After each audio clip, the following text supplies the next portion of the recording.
Hi everyone. The trail I want to show you now is a short one because I'm focusing on the start. It's a blind start in an intersection, this intersection in a rural environment, as you can see.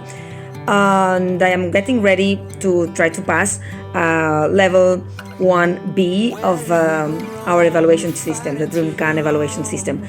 And now here I show you the whole process. I will know later that the scent article is not placed on the trail. The trail is in the middle of the street, but this is something that we do have to train to start some meters away from the trail, from the actual trail. So this is my dog, this is Benito, checking the whole area.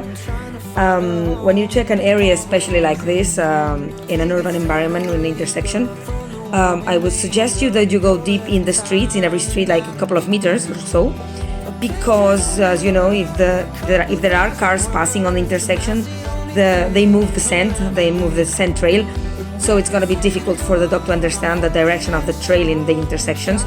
If you go a little bit down every street, like a couple of meters or three, then the scent picture will be more clear there. Okay, so this is one suggestion to improve your searches in intersections.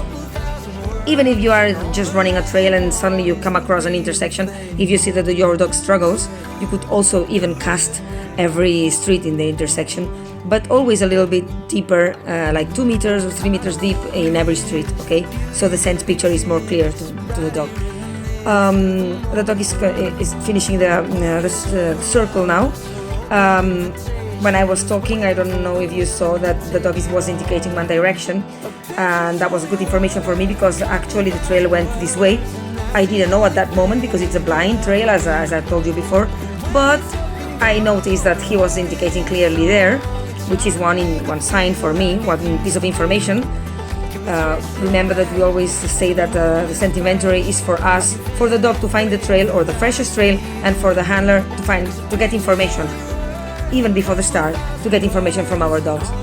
You will see that when I present the scent article to my dog now, the dog will look like now he's looking on the right direction. Okay, I finish harnessing, my dog starts barking, he's ready. But you see how Ernest asks me, do you have any ideas? I said, yes, it's that way. But still I need to follow my dog and trust my dog. Whether the dog goes there or not, I have to follow him. And sure enough, my dog went up this street. The thing is that the runner came down this street, not on the sidewalk, but in the middle of the street. You see here a beautiful negative. So I think my dog was a little bit confused and needed to really understand the situation. You see, here is again checking here, making it very... Luckily, he makes very clear negatives, so this is clear information for me. Remember that we always want to train the dogs to give us clear negatives, because this will give us clarity and better understanding. So you can see here the dog is not moving forward, and when this happens, sometimes I put a little tension on the leash backwards. Let's say I'm sort of asking our dog, is this a negative or you want to move forward, like putting some tension in these moments. For a dog that is already working and experienced, it's like asking him, are you sure, is this a negative or not?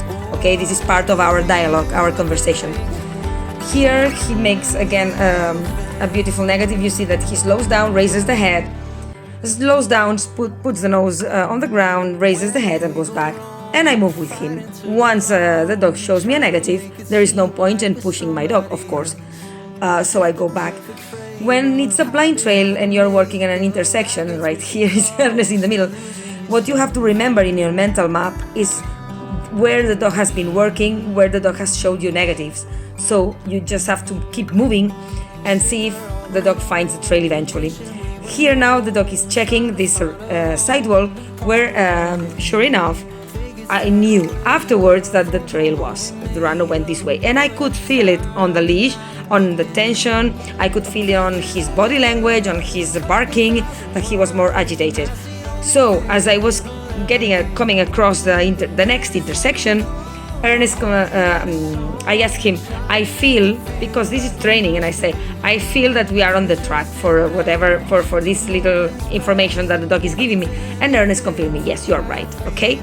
So this, when you do a blind trail, you need to agree with your helper or instructor, when do you need any confirmation, or when do you need corrections, or to stop the dog, or to tell you that this is not the right way, okay? Because the way I train, I don't want anybody to go like to intersections far from the trail without the trail, okay? For me, this is no teaching. The dog doesn't learn anything.